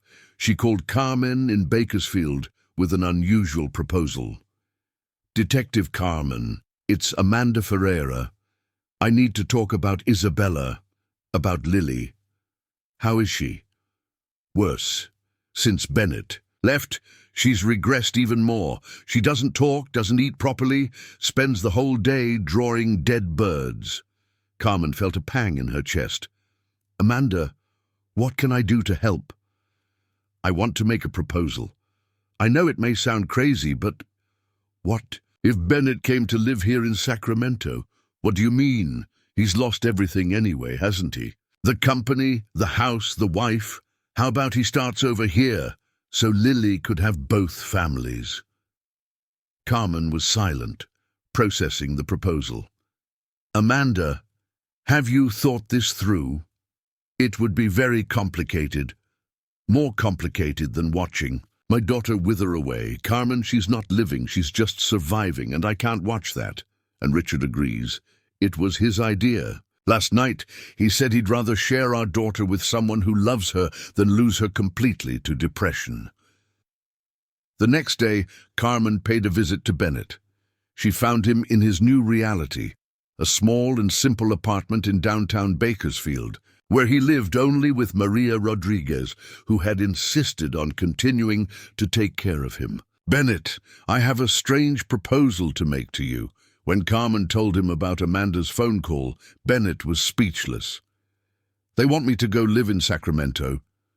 The idea is that you can be present in Lily's life without trying to take her away from them, a kind of extended family. Would that work? I don't know, but it's worth a try, don't you think?" Maria Rodriguez, who was listening to everything from the kitchen, approached. "Mr. Bennett, the girl needs you, and you need her. But I have nothing more to offer. I lost all my money, my company." "You have love to offer," said Maria simply, "and that's what matters most." A week later, a surreal scene unfolded in Sacramento. Bennett, Maria Rodriguez, Amanda and Richard sitting in the living room, trying to establish rules for a situation for which there was no manual. "How would this work in practice?" asked Richard. "Bennett could have lunch with us on weekends, take Lily for a walk a few times a week, help with homework." Amanda had thought of everything. And where would I live? There's a small apartment. For rent here in the neighborhood. It's not luxurious, but luxury is the last thing I'm worried about now, interrupted Bennett. And Maria Rodriguez? Asked Richard. Mommy Maria is coming too. Lily had appeared in the room, listening to everything hidden behind the door. Can I have two families? Amanda knelt in front of her daughter. Would that make you happy? Very happy, but... Lily hesitated. Aren't you going to be sad that you have to share me? Lily, said Richard, we'd rather share you with people who love you than see you sad. And won't you fight if I call Bennett Daddy Bennett? Amanda swallowed hard. You can call him whatever you want. And can I keep calling myself Lily? If that's how you feel most like yourself, yes. Lily ran and hugged Amanda first, then Richard, then Bennett. Now I have two mums and two dads. In the following months, a unique family dynamic developed. Bennett got a job as a construction supervisor in a small company. Ironically, he now worked honestly in the same area where he had previously been corrupt. Maria found work as a cook at a nearby school, but continued to prepare Lily's favorite meals on weekends. The change in Lily was dramatic. She started smiling again, eating well, and her drawings changed from trapped birds to birds flying freely between houses. When asked about the drawings, she explained, they're birds that can visit all the houses they love. But not everything was perfect. There were inevitable tensions, especially when Lily had to choose who to spend certain moments. With who does Lily want to spend Christmas with? Asked Amanda one afternoon in December. With everyone, she replied. We'll have a big party and invite everyone. And that's how it happened. On Christmas of 2023, a large table was set up in the backyard of Amanda and Richard's house, bringing together the most unusual family anyone could imagine. The biological parents, the adoptive father of the heart, the surrogate mother, and in the center of it all, a 7-year-old girl who had taught everyone the true meaning of unconditional love. Can I make a little toast? Asked Lily, raising her glass of juice. Of course, my dear, said Bennett. I want to thank you for having so many people who love me, and for having learned that our heart is like a big house. There's always room for more people. During the supper, Richard turned to Bennett. You know that initially I hated you, don't you? I imagine so. I thought you had stolen my daughter. It took me a while to understand that you saved her. I didn't save anyone. She saved me. How so? She taught me that family isn't about blood or legal documents.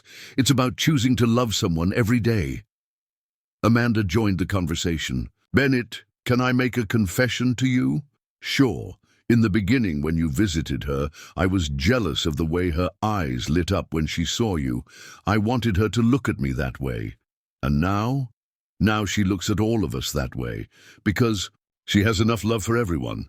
That night, after Lily fell asleep, the 4 adults talked about the future. How are we going to explain this situation to other people? Asked Maria.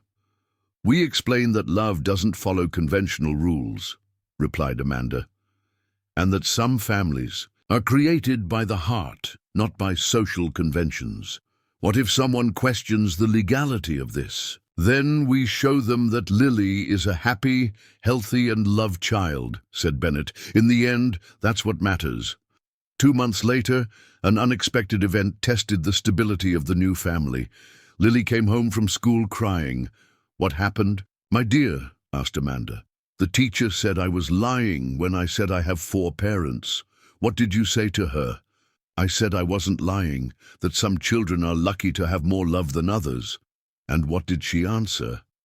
That it wasn't normal. Bennett knelt in front of Lily. And what do you think about being normal? I think normal is boring, she said, giggling. I prefer to be special. You are very special, agreed Richard. And our family is special too, added Maria. So is it okay not to be normal? It's great not to be normal, they all confirmed in chorus. That night, Lily made a new drawing, a giant house with many windows, and in each window there was a different person, all smiling and waving. In the sky, colorful birds flew freely, carrying hearts on their wings. "This is a drawing of our family," she explained to Bennett, "a big house where everyone fits and where love can fly anywhere." Looking at that drawing, Bennett realized that Lily had found a way to express what everyone was feeling. They had created something new, something that defied traditional definitions, but that worked because it was built on a solid foundation of genuine love and mutual sacrifice. And for the first time in months, Bennett allowed himself to believe that maybe, just maybe, this complex and painful story could have a truly happy ending. 6 months later, when everything seemed to be finally in balance, a call changed everything again. It was a Thursday morning when Carmen called Bennett with a tense voice. "Bennett, I need to give you some news. Delilah is trying to reopen the custody case for Lily." Bennett almost spilled the coffee he was drinking. "How so?" "She claims that the current situation is harmful to the child. She says that Lily is being confused by having multiple parental figures. That's ridiculous. Lily has never been better." "I know, but Delilah got support from a conservative family values group. They are using the case as a political platform." "And what does that mean?" "In practice, it means you'll have to prove in court that this family arrangement is beneficial for Lily. And Bennett, there's something else." "What?" "Delilah is claiming that you are a negative influence in the child's life due to your criminal past." Bennett closed his eyes. Even after paying for his crimes, the past continued to haunt him. "Carmen, can they separate Lily from us?" "It's possible, but we're going to fight it." That afternoon, Bennett gathered Amanda, Richard, and Maria to tell them about the new threat. The reaction was immediate and unanimous. "We're not going to let that happen," said Amanda firmly. "This family may be unusual, but it works." "And Lily?" asked Richard. "How are we going to protect her from another trauma?" "By being honest with her," replied Bennett. "She has the right to know what's happening." When they told Lily about the situation, her reaction was more mature than anyone expected. "Delilah wants to separate me from you again?" "She thinks it would be better for you," Amanda explained carefully. "But I already said I don't want to. Why don't adults listen to children?" "Sometimes they think they know what's best," said Maria. "But they're wrong." Lily was clearly frustrated. "I'm happy like this. Why is that so hard to understand?" "Lily," said Bennett, "maybe you'll have to talk to a judge about it." "Another judge? Are they going to ask me hard questions again?" "Maybe. But this time you can tell exactly how you feel." "What if the judge doesn't believe me?" "Then we'll make him understand," promised Richard. In the following weeks, while the lawyers prepared for the trial, something unexpected happened. The story of Lily's unusual family leaked to the local press, and the public reaction was surprising. "Did you see the newspaper today?" asked Maria, entering Amanda's house with the newspaper in her hand. The headline read, "7-year-old girl touches Bakersfield with story of unconditional love." The article told Lily's story in a sensitive way, focusing on how a child had united two families through love. The journalist had interviewed neighbors, teachers, and even classmates of Lily. "What are people saying?" asked Bennett. "They're supporting you," said Amanda, reading other excerpts. "Look, the girl is visibly happy and well cared for. I've never seen a child so secure and loving," says the teacher. "She always talks fondly of all her parents. It's beautiful to see," comments a neighbor. On social media, the hashtag Rajv Family of the Heart began to circulate, with hundreds of people sharing their own stories of unconventional families that worked. But not every reaction was positive. Delilah appeared on a television show defending her position. "A child needs stability and clarity about family roles," she declared. "This situation confuses the girl and may cause future psychological damage." "And what's your personal motivation in this case?" asked the interviewer. "There's no personal motivation. It's a matter of moral and social principles. But the interview didn't go as Delilah expected.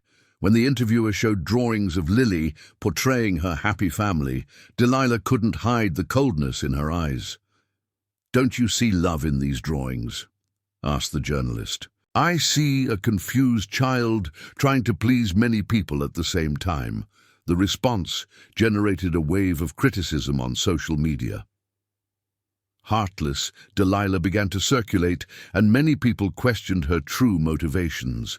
Meanwhile, Lily continued, living her life normally, going to school, playing, drawing.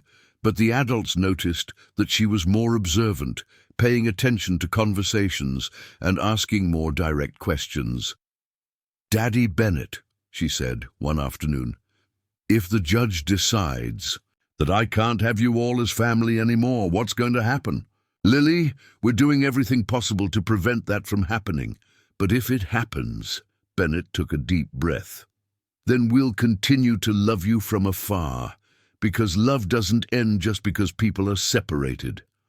Like the love of my first real family?" Bennett was confused. "First real family? Those who lost me when I was 2 years old. Do they still love me, even without knowing me now?" The question touched on something that no one had considered.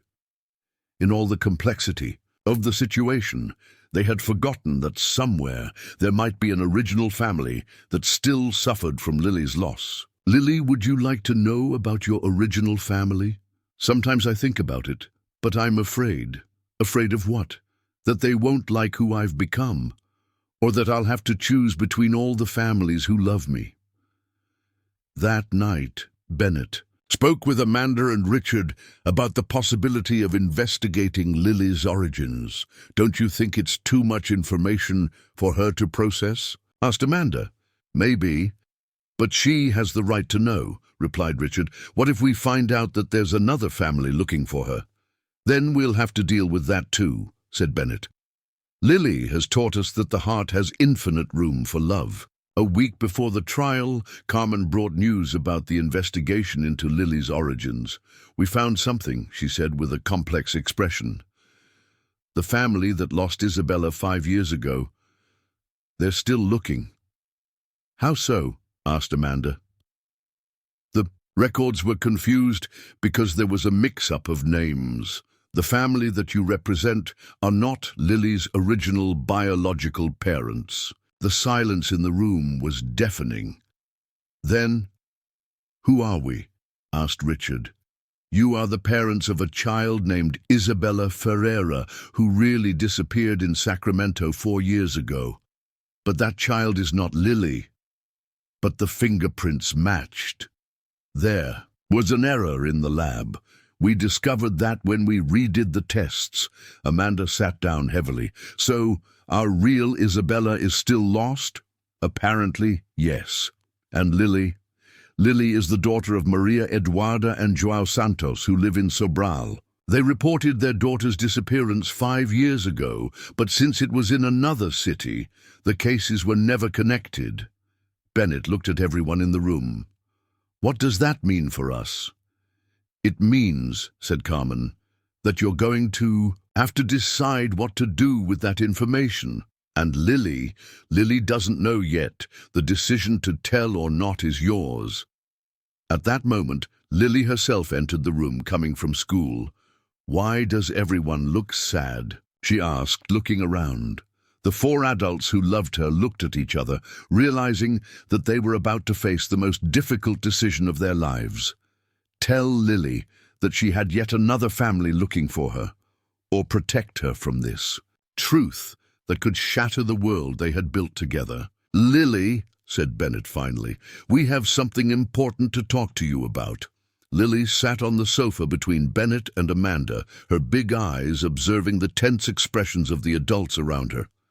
Maria Rodriguez held her hands nervously, while Richard paced the room trying to find the right words. "Lily," began Bennett softly, "remember when we talked about how sometimes life is complicated?" She nodded, her intuition already grasping that something important was coming. "We discovered something about your story, something that changes some things. What kind of things? She asked, her voice small. Amanda took a deep breath. Lily, we discovered that Richard and I are not your real biological parents. Lily blinked several times, processing the information. How so? There was a mix-up in the papers. You're not our Isabella, explained Richard, his voice choked. Then, who am I? Carmen approached with documents in her hands. Your real name is Lily anyway, Lily Santos. And your biological parents are called Maria Eduarda and Joao. They live in Sobral and have never stopped looking for you. Lily was quiet for a long moment, looking at her own hands. So I have one more family looking for me. Yes, confirmed. Carmen and Amanda and Richard, are you going to stop loving me now that you know I'm not your real daughter? Tears began to stream down Amanda's face. Lily, you'll always be our daughter, biological or not.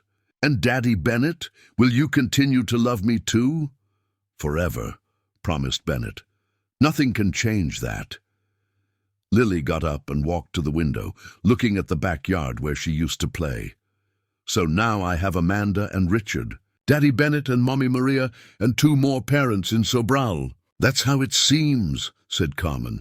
And do they know about me? Not yet. We wanted to talk to you first. Lily turned to face all the adults. Can I ask a hard question? Of course, said Bennett. If I go to meet my parents from Sobral, are you all going to be jealous? The maturity of the question left everyone surprised. It was a 7-year-old child worrying about the feelings of the adults who loved her. Lily, said Maria Rodriguez, we want you to be happy. If meeting your biological parents makes you happy, we'll support you. Even if that means I have less time for you. Even so, confirmed Amanda. And if they want me to go live with them? The silence that followed was loaded with fear and pain. Then we'll have to talk about that when the time comes, said Bennett honestly. Lily returned to the sofa and snuggled between her adoptive parents. Can I think about it? Of course, my dear. There's no rush. That night, Lily made a drawing that broke everyone's heart. It was herself in the center of a circle, with several figures around extending their hands to her. All the figures were smiling, but she was with tears in her eyes. Why are you sad? In the drawing, asked Bennett, because it's hard to love so many people and make everyone happy at the same time. 2 days later, Carmen brought photos and information about Maria Eduarda and Joao Santos. They were simple people. He worked as a mechanic and she was a seamstress. In the photos, they held posters with Lily's baby photo and the phrase, "We're looking for our daughter." They seem like good people, observed Lily, studying the images. They seem so, agreed Richard. What if I don't like them? There's no obligation to like anyone, said Amanda. You just need to meet them. What if I like them a lot? Then there will be more love in your life, replied Bennett. The next day, Carmen made contact with Maria Eduarda and Joao. The conversation was emotional and difficult at the same time. Is our Lily alive? Was the first question from Maria Eduarda, her voice broken by crying. She is, and she's well cared for. Can we see her? She wants to meet you too, but there are some conditions. What conditions? She wants the meeting, to be here in Sacramento with all the families present, and she wants to make it clear that she's not going to choose between you. I don't understand. Carmen explained the entire complex situation, how Lily had created bonds with multiple families and how it worked well for her. So our daughter has other parents? Asked Joao. Has, and she loves them very much. But we are her real parents. You are the biological parents. But Bennett and Amanda are also real parents. Love doesn't diminish when it's divided. A week later, the meeting took place in Amanda and Richard's backyard. Maria Eduarda and Joao arrived nervous, carrying gifts and expectations of 5 years. When they saw Lily, Maria Eduarda burst into tears. My girl, how you've grown! Lily approached timidly, studying the faces of her biological parents. Are you Maria Eduarda and João? We are, my daughter. We're your parents. I know, but can you just call me Lily? I don't like my daughter yet. Lily's honesty was like a slap in the reality of Maria Eduarda and João, but it also showed them that they were dealing with a very special child. Of course, Lily. Whatever you want. During the following hours, a miracle happened. Instead of competition or jealousy, a genuine conversation developed between all the families. Maria Eduarda and João heard the story of how Lily had been saved by Bennett, how Amanda and Richard had taken her in thinking she was their daughter, how Maria Rodriguez had become a mother to her. You saved our daughter when we couldn't, said João to Bennett. How can we compete with that? There doesn't have to be competition, replied Bennett. Lily has taught us that the heart has infinite room. And you would really let her keep in touch with us? Asked Maria Eduarda. Of course, said Amanda. She needs to know her origins. Lily, who had observed everything in silence, spoke up. Can I make a proposal? Everyone turned to her. What if you all were my family? Maria Eduarda and João can be my birth parents, Amanda and Richard my parents of the heart, Daddy Bennett my father by choice, and Mommy Maria my mother of care. Would that work? Asked João. It works, said Lily simply. You adults are the ones who complicate things. 6 months later, a national news report showed the most unusual family in the United States. 7 adults who had learned to share love for a child who had transformed them all.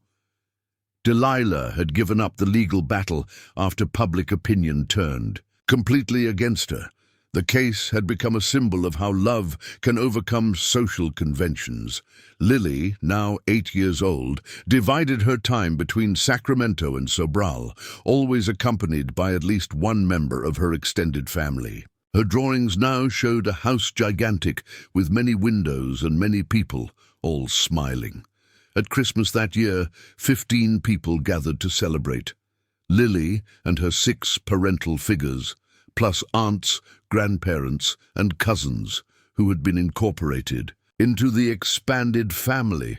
Lily asked a journalist who was documenting the gathering, "Aren't you confused with so many parents?"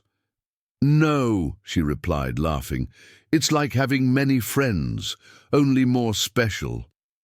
"And what's the secret to making it work?" Lily thought for a moment, then gave the answer that would become famous. "The secret is that love isn't like pizza, which runs out when you share it. Love is like the sun, which shines for everyone at the same time."